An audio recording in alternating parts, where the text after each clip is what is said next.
Bismillahirrahmanirrahim. Assalamualaikum warahmatullahi wabarakatuh. Alhamdulillahi wassalatu wassalamu ala rasulillahi amma ba'd. Alhamdulillahirabbil alamin. Senang sekali rasanya pemirsa, kita bisa berjumpa kembali pemirsa Fatwa TV dan pendengar dimanapun Anda berada. Di hari Rabu sore ini kita bisa bersua kembali dalam program acara rutin kita, yaitu live interaktif fikih ibadah bersama guru kita semua, Ustadz Anas Burhanuddin MA Hafizahullah Ta'ala, yang mana beliau merupakan anggota Dewan Fatwa Perhimpunan Al-Irsyad. Di sore hari ini disiarkan langsung dari studio Fatwa TV Jember. Insya Allah selama 1 jam ke depan kita akan bersama-sama mendengarkan nasihat beliau. Kita akan bersama-sama mendengarkan faedah dari apa yang beliau sampaikan di sore hari ini. Dan alhamdulillah telah bersama kita semua Ustadz Anas Burhanuddin di studio Fatwa TV Jember. Kita sapa terlebih dahulu. Assalamualaikum Ustadz. Waalaikumsalam warahmatullahi wabarakatuh. Bagaimana kabar Ustadz? Sehat Ustadz? Alhamdulillah saya sehat. Alhamdulillah Ustadz ya. Semoga antum juga. Amin, alhamdulillah Ustadz. Ana juga alhamdulillah sehat. Dan ini cuaca di Jember hujan Ustadz ya. Ya alhamdulillah setelah beberapa hari tidak hujan, hari ini kita kembali mendapatkan rahmat Allah berupa hujan. Betul. Semoga ini menjadi apa Ustadz ya, rahmat bagi kita Ustadz ya. Amin, amin. Ya. Baik Ustadz, insya Allah di sore hari ini pemirsa pendengar sudah menunggu Ustadz apa yang antum sampaikan di sore hari ini, fatwa-fatwa apa yang akan antum berikan dari pertanyaan yang telah masuk Ustadz ya. Bismillah ta'ala Ustadz ya, amin. Baik pemirsa dan pendengar Fatwa TV dimanapun Anda berada, kami juga tak lupa menyapa rekan-rekan kami yang tergabung dalam RTVC, yang mana mereka juga ikut merelay program di sore hari ini. Di antaranya ada Radio Binbas Yogyakarta, Radio Sahabat Tegal, Radio MD FM Probolinggo, Radio Amuba Pangkal Pinang, Radio Sago FM Sumatera Barat, Radio Gema FM Bontang, Radio Al Hikmah Banyuwangi, Radio Albina AM Bekasi, FM Bekasi maksud kami, Radio Tua FM Riau, dan Radio Dai Tengaran. Itulah beberapa rekan kami yang ikut merelay program di acara kali ini, dan kami juga tak lupa menyapa pendengar dari beberapa radio yang kami sebutkan. Ahlan wa sahlan wa marhaban bikum di acara live interaktif fikih ibadah. Dan juga sebelumnya kami ingatkan bahwasannya nanti kita akan memberikan kesempatan bagi Anda pemirsa yang ingin bertanya secara langsung di sore hari ini. Anda bisa menghubungi kami di nomor 0331 544 6087. Namun sebelumnya seperti biasa kita akan mendengarkan nasihat singkat dari Ustadz Anas Burhanuddin MA Hafizahullah Ta'ala. Kepada beliau kami persilahkan. Bismillahirrahmanirrahim. Nasihat saya adalah agar kita senantiasa bersemangat untuk belajar dan menambah ilmu agama kita. Karena ilmu agama ini sangat luas. Ada sebagian ilmu agama ini yang wajib untuk kita tuntut, dan hukumnya adalah fardhu ain. Maka kita akan ditanya oleh Allah Subhanahu wa taala tentang apakah kita sudah belajar atau belum. Saat kita jatuh dalam kesalahan karena kita tidak tahu hukumnya, maka Allah Subhanahu wa taala ampuni hal itu. Namun bukan berarti kita selamat sepenuhnya.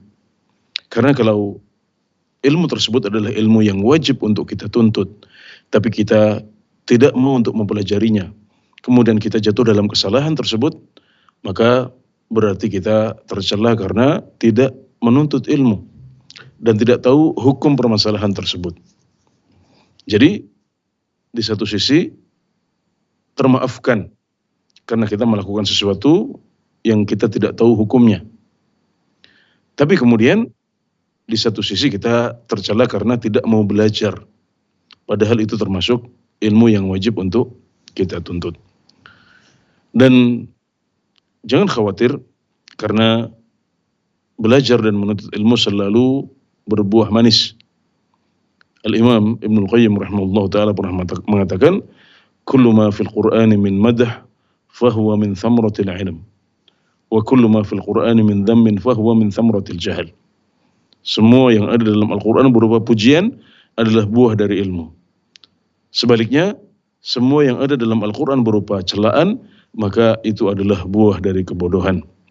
Maka alangkah baiknya kalau kita senantiasa bersemangat untuk belajar, menghadiri kajian, menyimak kajian atau acara-acara keagamaan di televisi, dan selagi kita memberikan waktu yang proporsional tanpa menzalimi hak-hak keluarga kita, maka insya Allah menghadiri pengajian dan belajar agama akan selalu berbuat baik, berbuah baik untuk kita dan untuk keluarga kita biidznillahi ta'ala.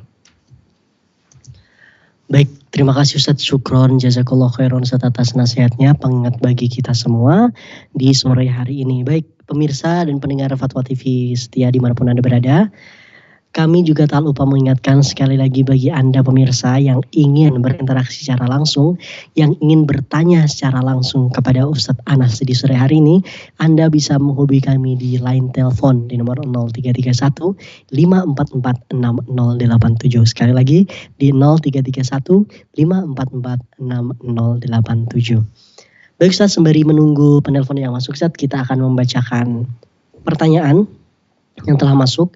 Ini masih ada sisa dari pertanyaan di Tablik Akbar Ustadz ya, ketika di Jakarta kemarin.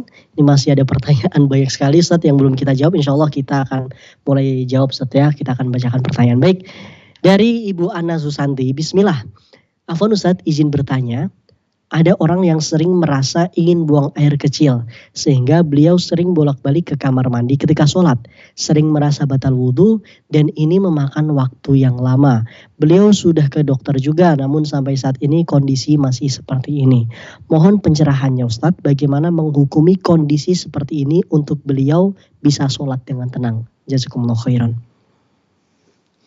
Ya baik, berarti ini kondisinya adalah kondisi ingin kencing ya? Iya, bolak-balik ke kamar mandi Ustaz. Perasaan pengen kencing. Iya, merasa ingin buang air kecil. Ya baik, jadi sholat dalam keadaan menahan kencing atau menahan kentut atau menahan buang air besar, ini diistilahkan oleh para fuqaha sebagai sholatul haqin, sholat orang yang sambil menahan. Dan ini hukumnya adalah makruh dan dilarang oleh Rasulullah SAW. Dalam sabda beliau, la yusalli ahadukum wa huwa yudafi'ul akhbathan. Janganlah seorang di antara kalian sholat sementara dia ditahan, ya, dia ditahan oleh dua hal yang buruk. Jangan sampai seorang di antara kalian sholat dalam keadaan menahan dua hal yang buruk. Ini maksud dengan akhbathan di sini adalah kencing dan buang air besar. Atau termasuk hukum buang air besar adalah menahan kentut juga. Karena menahan kencing atau menahan kentut hukumnya adalah makruh, dan itu karena hal tersebut mengganggu kekhusyuan sholat kita, sementara sholat adalah ruhnya sholat, sementara khusyuk adalah ruhnya sholat. Maka kita diperintahkan untuk menyiapkan diri dengan pakaian yang bersih, membersihkan badan agar kita bisa sholat dengan khusyuk. Di antara hal yang mengganggu khusyuk kita adalah ketika kita dalam keadaan kebelet, dalam keadaan menahan kencing atau menahan buang air besar atau menahan kentut. Maka ini secara khusus dilarang oleh Rasulullah SAW dalam hadis yang sudah disebutkan tadi. Maka ketika orang mau sholat maka hendaknya dia menyelesaikan dulu hajatnya, sehingga nanti tidak terganggu oleh kebelet ini. Dan kalau dia berada di tengah-tengah sholat, maka lebih baik dia membatalkannya, ya, agar segera dia bisa membuang hajat, kemudian dia melanjutkan lagi sholatnya dalam keadaan khusyuk. Namun kalau hal ini terjadi berulang-ulang, ya, bahkan itu hanya perasaan-perasaan yang seharusnya tidak perlu diikuti, yakni waswasah, berupa gangguan yang sebenarnya tidak real, hanya perasaan-perasaan saja. Nah ini harus diwaspadai karena bisa jadi merupakan bagian dari waswasah. Ya, godaan dari setan, gangguan dari setan, agar kita tidak khusyuk dalam sholat kita. Maka kalau seandainya ini adalah bagian dari waswasah, maka hendaknya kita abaikan saja dan tidak perlu kita pedulikan. Silakan Anda tetap sholat, lanjutkan saja sholatnya, fokus pada bacaan zikir yang kita baca dalam sholat, maka insya Allah kita akan sholat dalam keadaan khusyuk. Jadi kadang-kadang justru solusinya adalah dengan mengabaikan bisikan-bisikan dan gangguan-gangguan ini.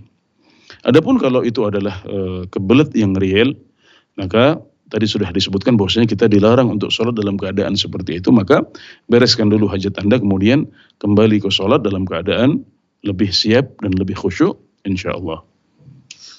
Nah Ustaz, syukron jazakallah khairan Ustaz atas jawabannya. Semoga ini bisa menjawab. Luput dari perhatian kita. Nah, kalau kita baru sadar bahwasanya pakaian kita atau tempat sholat kita itu ternyata ada najisnya kecuali setelah kita selesai sholat, maka ini termaafkan dan sholat kita tetap sah. Yang dasarnya adalah apa yang terjadi pada Rasulullah SAW ketika suatu saat beliau sholat dan ternyata terompah atau sandal beliau itu ada najisnya. Maka dalam kondisi seperti itu beliau diingatkan oleh malaikat Jibril alaihissalam. Maka beliau segera melepas sandal beliau, kemudian beliau meneruskan sholat beliau. Nah, yang bisa kita petik dari hadis ini adalah bahwasanya Nabi Muhammad SAW itu meneruskan sholat beliau dan beliau tidak mengulangnya dari awal. Ya, beliau tidak mengulang dari awal, maka ini menunjukkan bahwasanya sholat beliau dari awal sampai titik ketika beliau diingatkan oleh malaikat Jibril ini dianggap sah. Ya, maka kalau kita baru menyadarinya setelah kita menyelesaikan sholat kita, karena memang tidak ada yang menegur, ya tentunya malaikat menegur Nabi Muhammad SAW karena beliau adalah seorang nabi. Ini dalam rangka menjelaskan kepada umat. Ya, kalau ada yang menegur di antara teman-teman kita misalnya, kemudian kita bisa melepas pakaian itu, kita lepas sendal kita misalnya, dan sebagai catatan sholat dengan memakai sendal itu boleh dan pernah dilakukan oleh Rasulullah SAW. Maka kalau kita tahu sendal itu ada najisnya, kita segera melepasnya, kemudian kita lanjutkan sholat kita, dan sholat yang sudah kita lakukan itu sudah sah. Nah, demikian juga ketika kita baru tahu setelah selesai sholat, ya kita baru tahu bahwasanya ada najis dalam pakaian kita, maka dengan demikian sholat kita tersebut juga adalah sholat yang sah, alhamdulillah. Tidak perlu diulang lagi. Baik. Syukur Ustaz, jazakallah khairan Ustaz atas jawabannya. Ini semoga bisa menjawab pertanyaan dari Bapak Iqbal Ramadan. Ustaz, kita sudah tersambung dengan penelpon pertama. Ini ada Bapak Dani yang ada di Oku Selatan, Sumatera Selatan. Baik, di Palembang ini tepatnya Ustaz. Baik, kita sapa terlebih dahulu. Halo, Assalamualaikum, Fatwa TV. Baik, Bapak Dani mungkin bisa dikecilkan suara televisinya. Halo, Assalamualaikum, Pak Dani. Ya, silakan Bapak dengan pertanyaannya.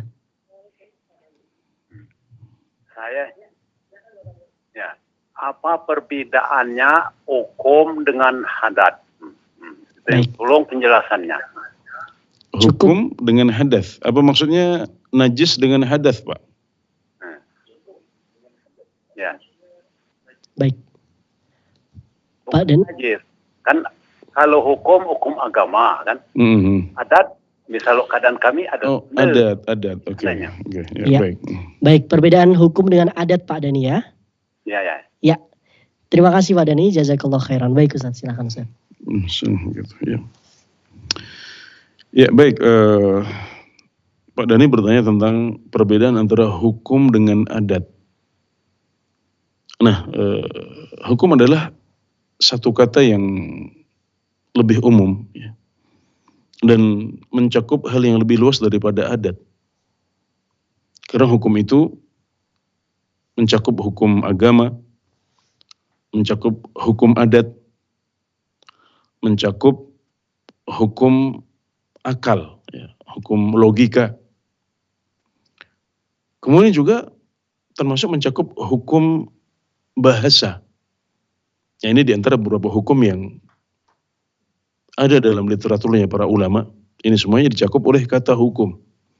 Maka kata hukum mencakup itu semuanya, termasuk hukum adat. Juga mungkin kalau kita berbicara tentang konteks zaman kita sekarang, maka juga akan ada hukum negara. Ya, ini semuanya adalah termasuk bagian dari hukum yang dicakup oleh kata hukum yang sangat umum. Namun dari pertanyaan Bapak Dani, saya bisa tangkap bahwasanya beliau bertanya tentang perbedaan antara hukum agama dengan hukum adat. Jadi keduanya adalah sama-sama hukum, ini persamaannya. Perbedaannya adalah kalau hukum agama itu sumbernya dari agama. Dalam konteks kita adalah umat Islam, maka hukum agama bagi kita adalah hukum yang bersumber dari ajaran agama Islam. Sedangkan hukum adat adalah hukum yang bersumber dari adat istiadat yang berkembang di masyarakat. Jadi ini adalah kesamaannya sama-sama merupakan hukum. Perbedaannya adalah pada sumbernya. Kalau hukum agama Islam bersumber dari ajaran agama Islam dan itu bisa diambil dari Al-Quran, dari sunnah Rasulullah SAW yang sahih, kemudian dari ijma atau konsensus para ulama, dan untuk permasalahan-permasalahan baru yang muncul pada zaman kita, maka para ulama mengambil hukum itu dengan mengkiaskannya kepada permasalahan-permasalahan yang sudah lama, yang sudah ada pada zaman Rasulullah SAW, dan itu disebut sebagai qiyas. Sedangkan hukum adat diambilkan dari adat yang berlaku di masyarakat. Kita mengenal sampai zaman kita ini, sebagai contoh ya, kalau ada seseorang yang misalnya tanpa sengaja menabrak binatang piaraan, maka masyarakat adat memiliki hukum khusus tentang bagaimana orang tersebut harus dihukum, atau apa yang menjadi konsekuensi dari menabrak binatang ternak milik masyarakat adat tersebut. Nah, ini adalah contoh dari hukum adat. Maka jelas ada perbedaan dari sisi sumbernya, dan keduanya juga memiliki korelasi atau hubungan. Ya, di mana agama Islam itu menghormati adat, ya, menjadikan adat sebagai bagian dari patokan dalam hukum, ya. Sehingga dalam khazanah fikih Islam dikenal ada sebuah kaidah yang namanya al-adatu muhakkamah. Ya, adat itu dijadikan sebagai hakim. Adat itu bisa dijadikan sebagai pemutus atau sebagai penengah. Ya, ketika ada orang-orang yang berselisih, maka kita bisa memakai adat sebagai hukum atau sebagai hakim atau sebagai pemutus perkara dalam hal yang diperselisihkan tersebut. Misalnya ketika ada sebuah tradisi di masyarakat bahwasanya misalnya barang yang kecil itu dibawa langsung oleh pembelinya, ya, sedangkan barang yang besar itu ya bisa diantar oleh toko, ya, misalnya kalau kita membeli kasur yang besar atau kulkas, maka ini adatnya adalah itu bisa diantar, ya, bahwasanya toko misalnya menyediakan kendaraan, menyediakan mobil untuk mengantar barang tersebut ke rumah pembeli, maka itulah yang berlaku. Nah, jadi kalau itu yang berkembang di masyarakat, maka itulah yang berlaku, dan itu dianggap sebagai salah satu hukum yang bisa menyelesaikan perkara ketika ada perselisihan. Ketika misalnya si pembeli mengklaim, ini barang saya kenapa tidak diantar ke rumah? Atau kenapa saya harus menambah bayaran lagi? Menambah ongkos kirim, padahal adat yang berkembang di masyarakat di suatu kota misalnya tidak seperti itu. Maka ketika ada perselisihan, maka adat yang berkembang ini dijadikan sebagai patokan. Jadi ada kaidah al-adatu muhakkamah. Adat itu dijadikan sebagai hakim, sebagai pemutus perkara. Maka ini menunjukkan bahwasanya Islam mengakomodir adat. Tapi syaratnya adat ini tidak boleh bertentangan dengan ajaran agama Islam.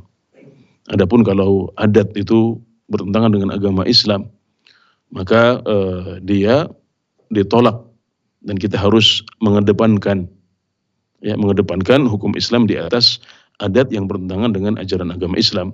Misalnya adat yang mengandung unsur kemusyrikan kepada Allah Subhanahu wa taala, atau adat yang mengandung unsur dosa besar kepada Allah Subhanahu wa taala, maka ini semuanya adalah adat-adat yang tidak diakomodir oleh Islam, dan dia bahkan harus dijatuhkan karena bertentangan dengan ajaran agama Allah Subhanahu wa taala, dan ajaran agama Allah harus kita kedepankan di atas hukum adat yang seperti itu.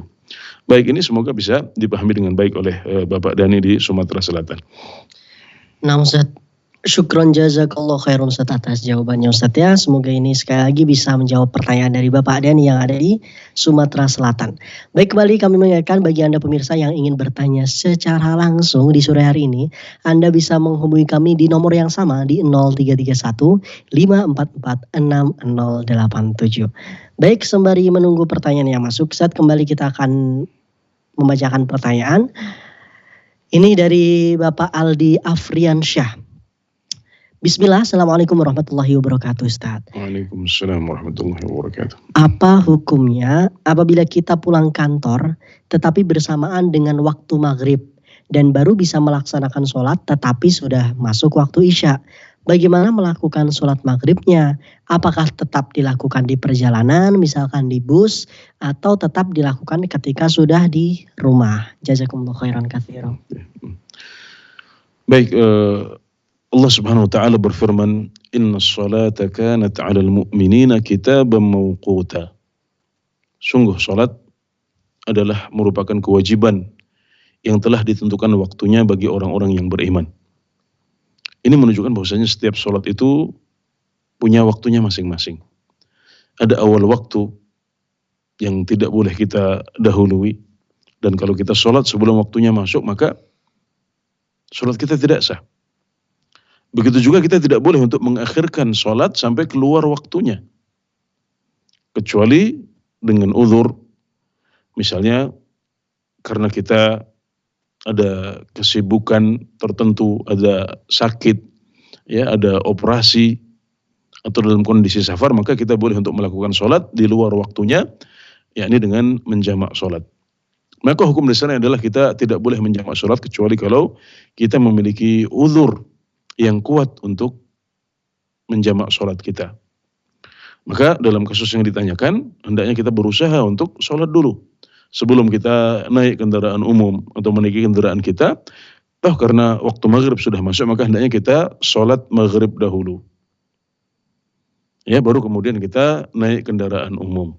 Nah, ini adalah sesuatu yang harus dilakukan oleh setiap muslim untuk menghormati waktu sholat, sehingga bisa mengerjakan sholat pada waktunya masing-masing. Nah, kalau misalnya kita tidak memiliki kendaraan pribadi, adanya adalah kendaraan umum, dan kalau kita tidak naik kendaraan pada waktu itu, maka kita tidak akan bisa pulang misalnya. Nah, maka di sini berarti ada unsur haraj, ada unsur kesulitan, ya, kerepotan kalau kita tidak naik kendaraan yang sudah menunggu ketika kita keluar dari kantor itu. Dan di sebagian kota kondisi macet yang sangat parah juga itu lebih berat dibanding dengan uzur hujan misalnya, yang oleh Rasulullah SAW dijadikan sebab untuk gugurnya sholat jamaah dan bolehnya menjamak sholat. Ya, hujan, ya, itu bisa membolehkan kita untuk mengerjakan sholat jamaah. Safar juga adalah kondisi yang membolehkan kita untuk mengerjakan sholat secara dijamak. Maka kondisi tadi, ya, tidak memiliki kendaraan pribadi, kemudian jadwal kendaraan umumnya sangat terbatas, dan kalau kita tidak segera naik maka kita akan ketinggalan dan tidak bisa pulang. Maka ini adalah kondisi yang lebih berat dibandingkan dengan kondisi safar, dibandingkan dengan kondisi hujan, ya. Maka itu adalah salah satu sebab yang membolehkan seseorang untuk menjamak sholatnya. Maka tidak masalah dia menjamak sholatnya ketika nanti sudah tiba di rumah.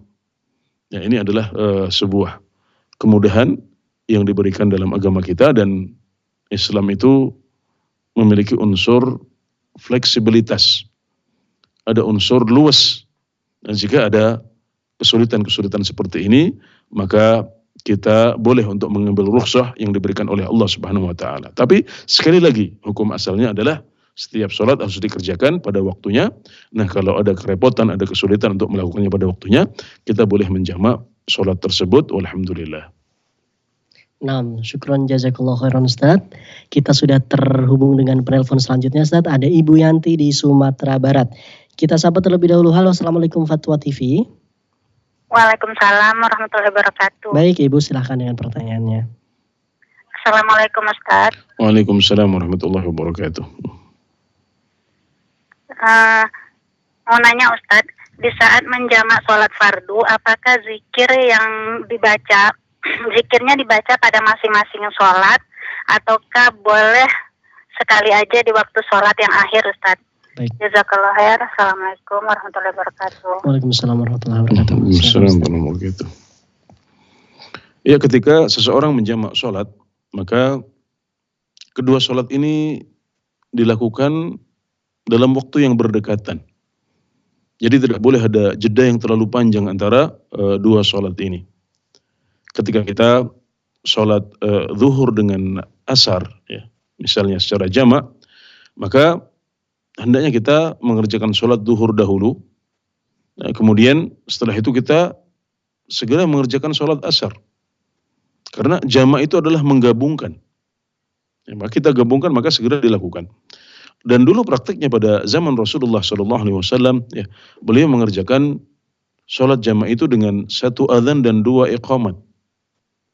Nah, jadi jedanya hanya iqamat saja. Beliau adzan, kemudian iqamat untuk sholat yang pertama.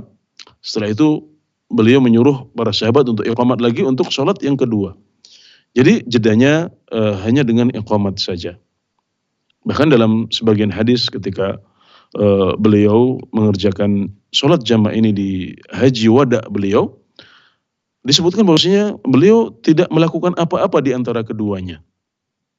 Ya, jadi tidak ada sholat ba'diyah, juga tidak melakukan zikir yang terlalu panjang, jedanya adalah iqamat saja. Ya, maka inilah yang dicontohkan oleh Rasulullah SAW. Maka kalau Anda menjamak sholat, maka setelah sholat yang pertama Anda segera bangkit untuk sholat kedua. Kemudian cukup jedanya adalah dengan iqamat saja. Dan kalau setelah sholat yang kedua Anda bisa punya waktu yang lebih longgar, maka di situ Anda bisa mengerjakan zikir setelah sholat seperti biasa. Ya, jadi cukup di belakang saja, karena itulah yang dicontohkan oleh Rasulullah SAW. Ya, tidak ada jeda antara sholat pertama dengan sholat yang kedua pada praktik beliau, kecuali hanya dengan membaca iqamat saja. Ya, baik, demikian, semoga bisa dipahami dengan baik oleh Ibu Yanti di Sumatera Barat. Nah, Ustaz, jazakallah khairan Ustaz atas jawabannya Ustaz. Semoga ini selain dari menjawab pertanyaan dari Ibu Yanti, semoga bisa menjadi faedah bagi kita semua Ustaz. Iya, baik, itu yang kita harapkan, karena para penanya ini sebab kebaikan. Iya, betul sekali Ustaz. Jadi inilah caranya mendapatkan pahala. Maka kalau para penanya ini menelpon, jangan dipikir pahalanya hanya untuk Anda. Ya. Ketika ilmu ini misalnya sampai kepada orang lain dengan sebab pertanyaan Anda, maka Anda mendapatkan pahala dari kebaikan itu. Maka mari kita bersemangat untuk mengikuti berbagai acara live interaktif yang dibuka oleh Fatwa TV. Alhamdulillah sekarang kesempatannya banyak dan ada banyak kemudahan yang diberikan oleh Allah Subhanahu wa taala kepada kita semua pada zaman kita ini. Alhamdulillah. Nah, Masya Allah. Itu nasihat bagi kita juga pemirsa, Masya Allah. Bagi Anda yang bertanya secara langsung di telepon itu, kalau misalkan ilmunya bisa terbagi kemana-mana, Masya Allah. Pahalanya juga mengalir Insya Allah Ustaz ya. Insya Allah. Bismillah ta'ala. Baik.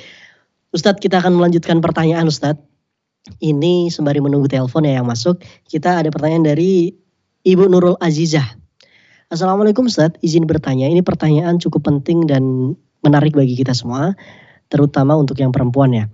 Bagaimana hukumnya sholat bagi wanita saat ada keputihan? Ada yang mengatakan najis, ada yang mengatakan tidak. Dan saya saat bertanya-tanya katanya sesuai madhab.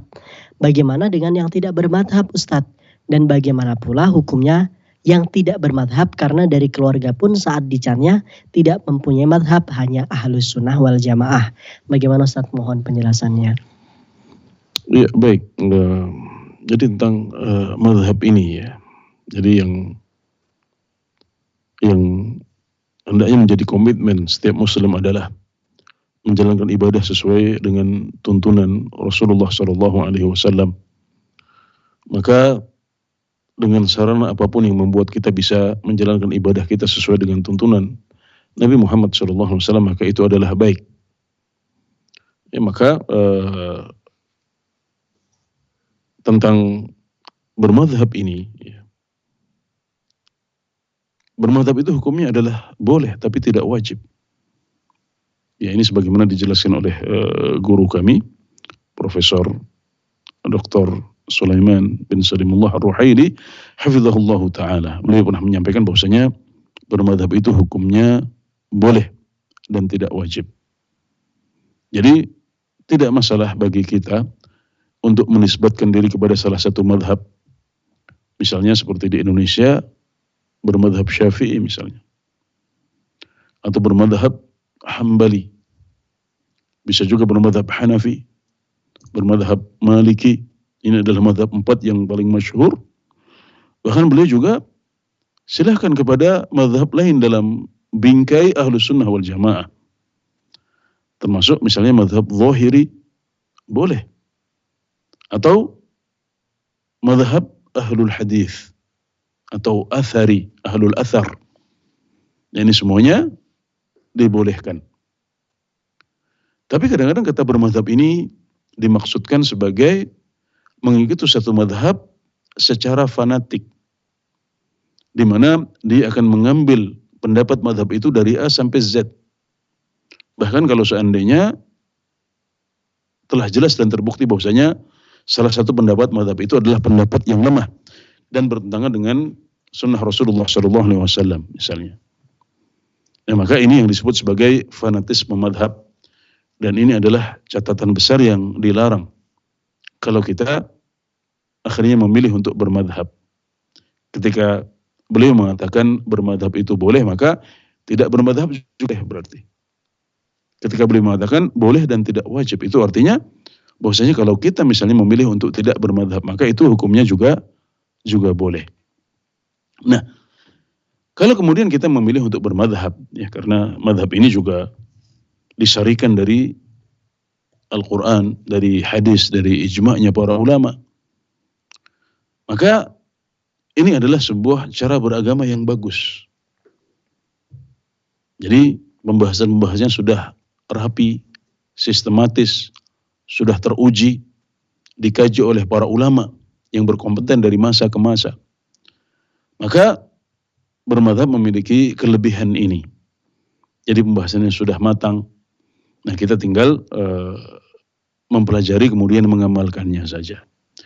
Tapi ingat bahwasanya pada masing-masing madhab itu ada pendapat yang marjuh, pendapat yang lemah. Nah, kalau kita memilih untuk bermadhab, maka catatan yang paling penting adalah hendaknya kita tidak fanatik, dan kalau jelas bagi kita bahwasanya ada satu pendapat dalam madhab yang bertentangan dengan sunnah Rasulullah SAW, maka hendaknya kita meninggalkan pendapat madhab yang itu untuk kemudian mengikuti pendapat yang lain yang lebih kuat tanpa harus keluar dari madhab kita. Nah, inilah yang dicontohkan oleh para ulama kita. Para ulama yang bermadhab, mereka juga tidak fanatik. Maka kita dapati dengan mudah bahwasanya kadang-kadang murid-muridnya Imam Abu Hanifah menyelisih beliau dalam permasalahan-permasalahan fikih. Bahkan dalam banyak permasalahan. Murid-muridnya Imam Syafi'i juga tidak selalu sama dengan pendapatnya Imam Syafi'i, tidak selalu pro. Nah, maka ini adalah sesuatu yang telah dicontohkan oleh para ulama kita yang memilih untuk bermadhab. Mereka tidak fanatik. Nah, untuk menyebutkan sebuah contoh misalnya, dalam madhab Hanafi, ya dalam madhab Imam Abu Hanifah, itu ada pendapat yang menyebutkan bahwasanya khamr itu sebatas pada minuman keras yang terbuat dari anggur saja. Ya, jadi minuman keras yang terbuat dari buah anggur. Adapun minuman keras yang tidak terbuat dari anggur, maka ini tidak disebut khamr. Dan menurut pendapat madhab Hanafi, seorang muslim boleh untuk meminum minuman yang memabukkan, yang bukan khamr yang terbuat dari anggur tadi, jika hanya sedikit saja dan itu tidak membuat dia mabuk. Nah, ini adalah sebuah pendapat yang masyhur dalam mazhab Hanafi. Sementara mazhab-mazhab yang lain berpendapat bahwasanya setiap yang memabukkan itu disebut sebagai khamr. Maka kalau sudah khamr berarti tidak boleh diminum meskipun hanya sedikit. Karena Nabi Muhammad SAW bersabda, "Ma askara kathiruhu faqaliluhu sawa." Sesuatu yang memabukkan jika banyak, maka sedikit juga sama saja. Nah, begini duduk perkaranya, maka kalau ada seseorang yang memilih untuk bermadhab Hanafi, kita katakan bagus. Tapi jangan fanatik. Maka ketika misalnya orang itu akhirnya sampai kepadanya sabda Nabi Muhammad SAW, kullu muskirin khamar, setiap yang memabukkan itu khamar. Berarti khamar mencakup semua yang memabukkan, meskipun tidak terbuat dari buah anggur. Kemudian dia mendengar sabda Rasulullah SAW, ma askara kathiruhu faqaliluhu sawa. Sesuatu yang membuat seseorang mabuk itu sesuatu yang kalau banyak membuat mabuk, maka jika sedikit dia hukumnya juga sama. Ya, ini adalah dua sabda Rasulullah SAW yang ketika seseorang mendengarnya maka dia harus mengikuti sabda Rasulullah SAW yang ini. Maka dalam masalah nabidh dan khamr ini, seseorang yang memilih untuk bermadhab Hanafi hendaknya objektif. Hendaknya melihat kalau sudah sahih baginya hadis ini atau dua hadis yang saya sebutkan tadi, maka hendaknya dia memilih pendapat yang lebih kuat dalam hal ini, yaitu yang menyebutkan bahwasanya minuman itu termasuk khamr dan dia tidak boleh diminum meskipun hanya sedikit saja, dan dalam permasalahan itu dia meninggalkan pendapat madhabnya untuk berpindah kepada madhab yang lain dalam masalah itu saja, tidak masalah. Dan itu tidak membuat dia keluar dari madhab. Ya, dia tetap akan dianggap sebagai seorang yang bermadhab Hanafi. Tapi dia punya tambahan kelebihan, yaitu bahwasanya dia tidak fanatik. Nah, inilah yang diminta, dituntut dari kita. Ketika bermadhab, maka kita tidak boleh fanatik buta. Maka insya Allah kalau kita menjalankan prinsip seperti ini, maka insya Allah kita akan bisa mendapatkan ridha Allah Subhanahu wa ta'ala. Wabillahi taufiq. Nah Ustaz, berkaitan dengan hukumnya tadi Ustaz, hukum sholat bagi wanita saat ada keputihan. Iya, baik. Keputihan ini diistilahkan sebagai ifrozat, ya, dan ini adalah cairan yang berlebih, ya, cairan yang berlebih yang dimiliki oleh seorang wanita dalam kondisi tertentu. Dalam kondisi normal dia juga punya cairan tapi tidak sampai keluar, karena organ intim wanita, ya, organ intim wanita ini juga butuh kelembaban. Hanya saja sebagian wanita dalam kondisi tertentu ini mengalami kebutuhan yang akhirnya membuat cairannya sampai tumpah keluar. Ya, dan pada dasarnya hukum asal segala sesuatu itu suci, kecuali jika ada dalil yang menunjukkan bahwasanya hal tersebut najis.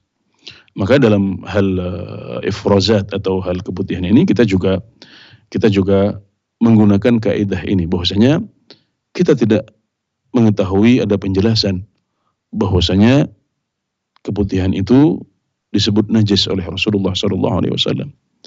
Tidak ada dalil yang menunjukkan seperti itu, maka kita mengatakan bahwasanya cairan keputihan ini tidaklah najis. Ya, karena hukum asalnya adalah suci. Ya, sedemikian rupa. Kenapa kita mengatakan bahwasanya air kencing itu najis?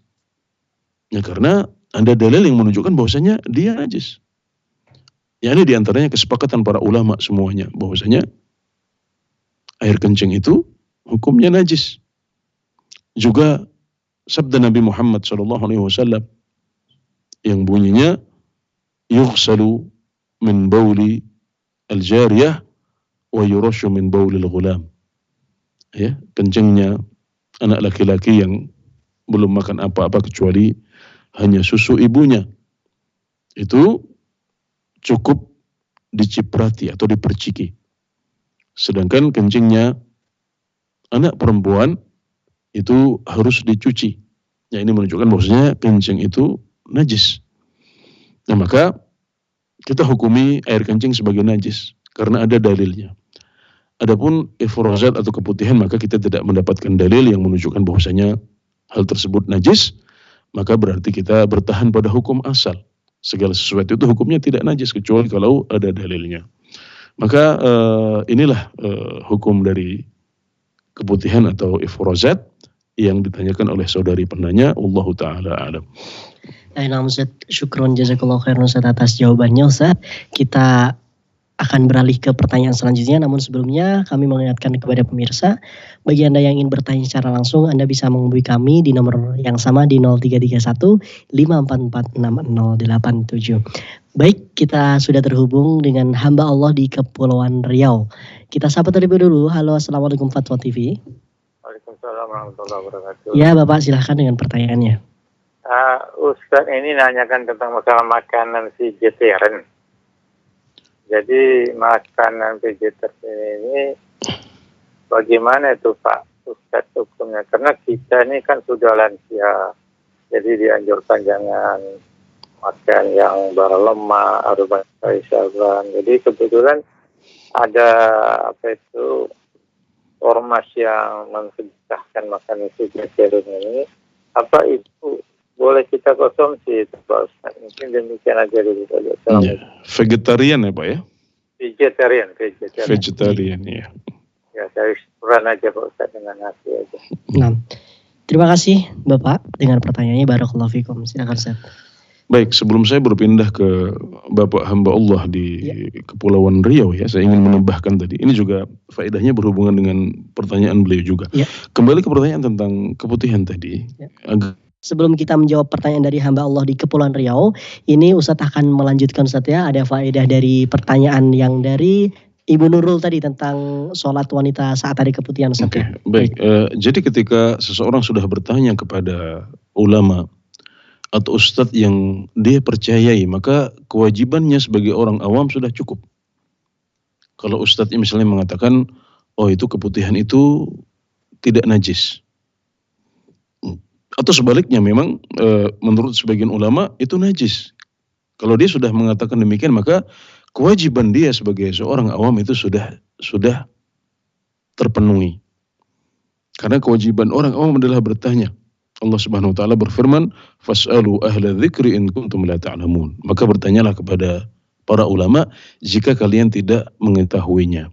Maka kalau Anda sudah bertanya kepada para ulama atau ustadz atau kiai yang mumpuni menurut Anda terpercaya, maka bismillah sudah jalankan apa yang menjadi fatwa beliau itu.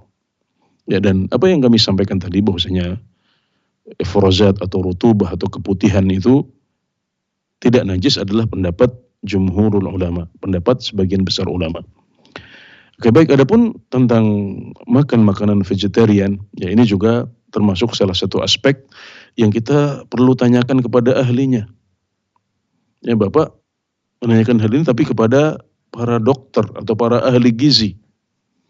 Dan kalau mereka mengatakan bahwasanya pada usia Bapak harus mengurangi makanan-makanan berlemak dan makanan-makanan yang vegetarian lebih cocok untuk Anda, maka kalau mereka benar-benar ahli, maka ini juga bisa kita ambil. Kita terapkan untuk kehidupan kita. Ya, karena yang ahli dalam hal ini bukan para ulama. Yang ahli dalam hal ini adalah para dokter dan para ahli gizi. Nah, kalau mereka sudah memfatwakan ya dalam tanda petik, ya mereka memfatwakan bahwasanya makanan-makanan ini lebih baik untuk Anda. Ya, makanan-makanan berlemak ini akan membahayakan, akan berdampak kepada penyakit-penyakit, menambah tinggi kolesterol, ya menambah asam urat, dan ini yang kita buktikan, kita sudah buktikan bahwasanya semakin tua badan kita maka dia semakin rentan dengan berbagai penyakit. Maka adalah sikap yang bijak kalau kemudian seseorang itu membatasi makanannya, mencukupkan diri dengan makanan-makanan sehat saja, ya mengurangi lemak, mengurangi kolesterol dan lain sebagainya. Ini adalah sikap yang bijak yang tidak bertentangan dengan hukum agama Islam. Karena saat kita menghindari makanan-makanan yang seperti ini, kita tidak mengharamkannya. Tapi semata-mata kita tidak memakannya karena pertimbangan kesehatan dan faktor usia kita yang sudah semakin menua. Ya baik, demikian semoga bisa dipahami dengan baik oleh saudara penanya. Jazakallah khairan Ustaz atas jawabannya. Kita akan berlanjut dengan penelpon selanjutnya Ustaz. Ada Ibu Misti di Palembang. Kita sapa. Halo, Assalamualaikum Fatwa TV. Waalaikumsalam warahmatullahi wabarakatuh. Baik Ibu Misti, silahkan dengan pertanyaannya. Ingin bertanya, Assalamualaikum Ustaz. Waalaikumsalam warahmatullahi wabarakatuh. Gini Ustaz, ini ibu saya itu anaknya yang nomor 1, adik-adiknya 7 masih kecil. Nah dulu orang tua ibu saya itu mempunyai amanat dengan ibu saya. Nah kalau ini tentang adat sebenarnya Ustaz, adat ini seperti ini. Orang tua dulu menitipkan amanat untuk bahwa ada rumah, ada sawah seperti itu, diamanatkan untuk ibu saya, karena di adat kami perempuan itu tempat berkumpulnya para keluarga seperti itu. Baik. Nah setelah sekarang adik-adiknya dewasa, sudah menikah semua, ibu saya itu menyampaikan amanat tersebut. Nah ternyata dari 6 adik-adiknya tadi ada yang tidak menolak seperti itu amanat dari orang tua tadi, tidak menerima. Baik. Bagaimana itu menyikapinya Ustaz? Mohon solusinya. Terima kasih. Terima kasih Ibu Misti atas pertanyaannya. Baik Ustaz, silakan mungkin bisa. Ya, baik. Jadi seorang ayah atau seorang ibu ya, boleh untuk memberikan hibah kepada anak-anaknya saat mereka masih hidup. Jadi ketika ayah atau ibu masih hidup, mereka boleh untuk memberikan hibah. Tapi syaratnya adalah bahwasanya hibah ini harus adil. Nabi Muhammad SAW diminta untuk menjadi saksi atas hibah yang diberikan oleh salah seorang sahabat kepada salah satu anaknya saja, di mana anak-anak yang lain tidak mendapatkan hibah itu. Ya, maka Rasulullah SAW tidak mau untuk bersaksi. Beliau mengatakan, inni la ashhadu ala zur. Saya tidak bisa menjadi saksi untuk kepalsuan atau kedustaan atau kesalahan dan kezaliman seperti ini. Nah, maka hibah itu boleh, tapi syaratnya harus adil. Ya, maka kalau bapak atau ibu memberikan hibah kepada anaknya, maka hendaknya anaknya semuanya mendapatkan hibah. Ya, karena kalau tidak adil maka akan muncul friksi. Ya, muncul hal-hal yang negatif di tengah keluarga, saling iri, saling benci di antara anak-anak. Bahkan juga itu bisa berakibat kepada durhaka kepada orang tua. Karena sebagian anak mungkin menganggap orang tuanya tidak adil kepada mereka. Ya, dan kita melihat memang ya di masyarakat kita bahwasanya semua anak itu punya kebutuhan. Ya. Maka kalau memberikan hibah kepada salah satu anak itu adalah adat yang berkembang di masyarakat, maka kita bisa mengatakan bahwa ini adalah adat yang tidak positif. Ini adat yang negatif, ya, dan ini apalagi kalau yang diberikan hanya satu orang saja, maka ini juga bertentangan dengan sunnah dan ajaran Nabi Muhammad SAW. Nah, jadi ini tentang hibah. Adapun kalau harta itu belum benar-benar dihibahkan, ya, jadi tidak ada akad hibah sama sekali. Nah, kemudian harta itu masih bertahan pada kepemilikan ayah atau ibu sampai keduanya meninggal, maka berarti harta ini statusnya adalah warisan. Nah, karena itu warisan, maka dia dibagi sesuai dengan aturan syariat juga. Dan alhamdulillah agama kita sudah punya penjelasan yang gamblang tentang bagaimana membagi harta warisan. Ya, maka anak-anak adalah orang yang paling berhak untuk mendapatkan warisan, tapi ada mekanismenya yang harus diikuti. Maka kalau seandainya harta tersebut memang belum berganti kepemilikan, belum dihibahkan oleh orang tua, maka berarti statusnya adalah harta warisan, maka berlaku padanya hukum warisan dalam Islam. Yang baik, ini yang bisa kami sampaikan. Tentunya detailnya butuh penjelasan yang lebih dalam. Ya, saya pesankan kepada ibu untuk berkonsultasi dengan ustadz terpercaya di kota Anda yang paling dekat, atau bisa juga melalui telepon secara japri ya, sehingga bisa ditanyakan kondisi-kondisi yang mengiringi pertanyaan ini. Ya, seperti apa prosesnya. Adapun di majelis umum seperti ini, kita hanya bisa menjawab secara global saja, ya sesuai dengan apa yang telah disampaikan oleh saudari penanya tadi. Baik, semoga bisa dipahami dengan baik oleh Anda. Wabillahi taufik. Nah Ustaz, syukron jazakallahu khairan Ustaz atas jawabannya Ustaz. Baik, karena kesalahan teknis tadi Ustaz, insya Allah kita akan selesai sekitar pukul 17:10 Ustaz ya. Bismillah ta'ala. Baik. Kita akan melanjutkan pertanyaan dan juga bagi Anda pemirsa yang mungkin ingin bertanya, kita masih ada waktu nih pemirsa, kita masih ada waktu, jadi manfaatkan waktu ini untuk bertanya secara langsung di nomor di 0331 544 6087. Baik, ini pertanyaan dari soal tabligh akbar kemarin Ustaz dari Ibu Maulida Mubarak. Assalamualaikum warahmatullahi wabarakatuh.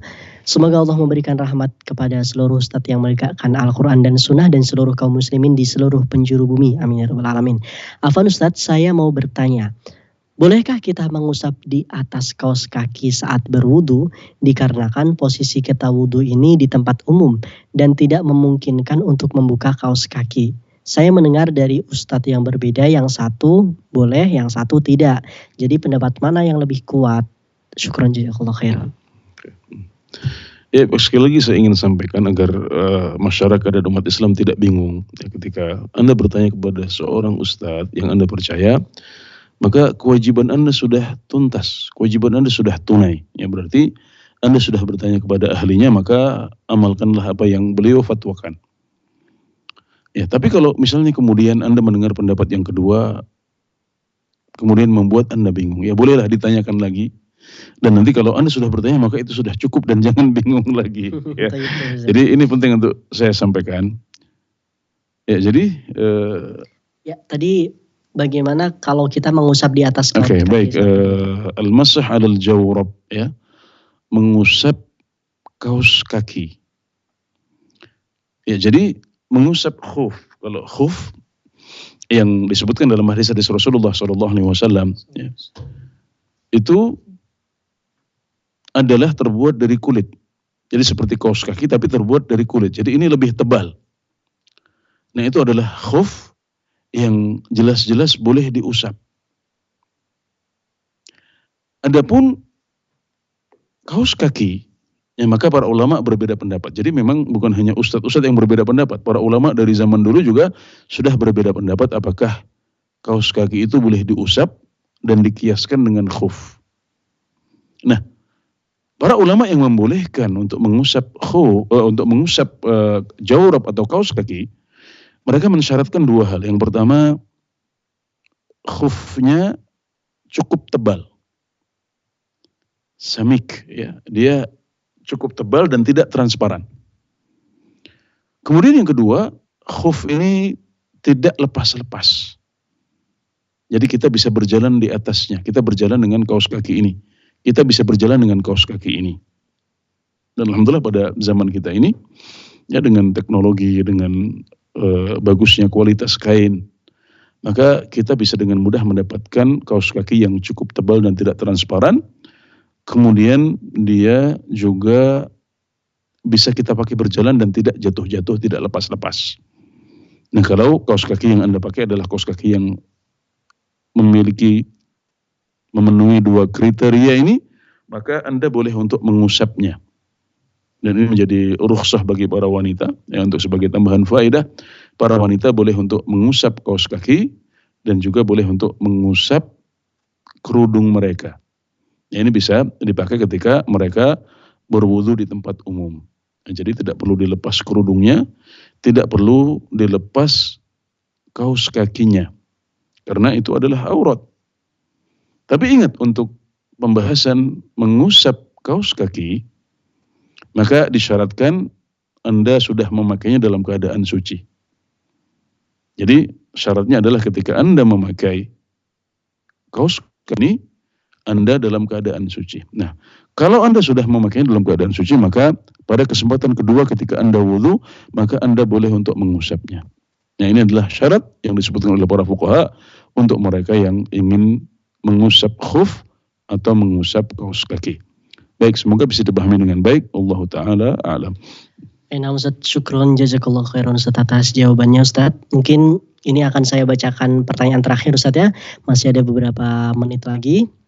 Ini dari Ibu Rahma di Jakarta Pusat, Jakarta. Bismillah, assalamualaikum Ustaz. Izin bertanya, bagaimana hukum seorang akhwat yang belum menikah namun umroh dengan ibunya tanpa ada mahram laki-laki? Jazakumullah khairan. Oke, baik. Umroh ya, adalah salah satu kewajiban dalam Islam yang menurut pendapat yang lebih kuat. Jadi umroh itu diperselisihkan hukumnya wajib atau hanya sunnah saja. Dan yang lebih kuat hukumnya adalah wajib. Nah, karena hukumnya wajib maka dia bisa dikiaskan dengan haji yang wajib. Nah, maka dalam permasalahan ini ada perbedaan pendapat di antara para ulama. Sebagian berpendapat bahwasanya orang yang mau haji atau umrah yang wajib, maka dia harus bersama mahramnya. Ini pendapat mazhab Hanafi dan mazhab Hambali. Pendapat yang kedua adalah dia cukup berangkat dengan rombongan yang aman, yang bisa dipercaya. Tidak perlu syarat mahram. Ini adalah pendapat mazhab Malik dan mazhab Syafi'i. Ya, dan yang lebih kuat Allah Ta'ala alam adalah pendapat yang pertama, yaitu mensyaratkan mahram. Karena Rasulullah SAW bersabda, la yahillu limra'atin tu'minu billahi wal yawmil akhir an tusafir illa wa ma'aha dhu mahram. Tidak halal bagi seorang wanita untuk melakukan perjalanan atau safar kecuali bersamanya ada mahram. Nah, ini adalah larangan yang tegas dari Rasulullah SAW. Beliau mengatakan tidak halal. Artinya apa? Haram. Dan ini berlaku untuk semua perjalanan termasuk perjalanan haji. Maka ini pendapat yang lebih kuat. Dan karena ini sudah berangkat ya, sudah selesai, sudah pulang dari umrohnya. Iya. Ya maka ya kita berharap, sekali lagi masalahnya khilafiyah di antara para ulama. Kita berharap semoga Allah Subhanahu wa taala mengampuni apa yang sudah berlalu. Ya, semoga Allah Subhanahu wa taala menerima umroh Anda dan hendaknya Anda beristighfar ya atas kesalahan tersebut. Meskipun sekali lagi masalahnya ikhtilafiyah, tapi alangkah baiknya kalau kita beristighfar untuk sesuatu yang melanggar ya larangan Nabi Muhammad SAW, meskipun ada ulama yang membolehkannya. Ya, jadi perbanyak istighfar kepada Allah Subhanahu Wa Taala dan kami berdoa semoga Allah mengampuni apa yang telah terjadi dan menerima dari Anda umroh Anda bersama ibu Anda. Amin ya rabbal alamin. Amin ya rabbal alamin. Syukron saja, jazakumullah khairan atas jawabannya dan pertanyaan dari Ibu Rahma tadi sekaligus mengakhiri acara kita di sore hari ini Ustaz. Alhamdulillah. Kami ucapkan syukron jazakumullah khairan Ustaz atas waktunya, atas kesempatannya bisa hadir ke sini memberikan ilmu, sharing kepada kita semua dan semoga sekali lagi ini menjadi faedah bagi kita semua. Amin. Amin ya rabbal alamin. Baik Ustaz. InsyaAllah kita akan bertemu lagi di pekan depan. Bi'idhnillahi ta'ala Ustaz ya. Amin ya rabbal alamin. Baik, pemirsa dan pendengar Fatwa TV dimanapun Anda berada, alhamdulillahirrahmanirrahim. Usai sudah pertemuan kita di sore hari ini, program acara live interaktif Fikih Ibadah. Dan bagi Anda pemirsa, kami ingatkan jangan lupa untuk terus menyaksikan acara kami di Fatwa TV dari hari Senin hingga hari Jumat sesuai dengan jadwal yang telah ditentukan.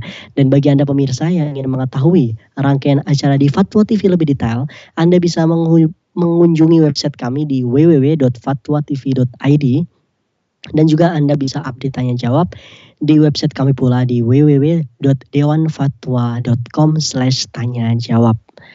Dan juga kami mengajak Anda pemirsa dan juga pendengar sekalian guna memanfaatkan peluang untuk berjuang bersama kami dalam syiar dakwah Islam di Fatwa TV melalui rekening aktif kami yang bisa Anda saksikan di layar kaca Anda atas nama Yayasan Pilar Media Komunikasi ataupun atas nama Dewan Fatwa Perhimpunan Al-Irsyad.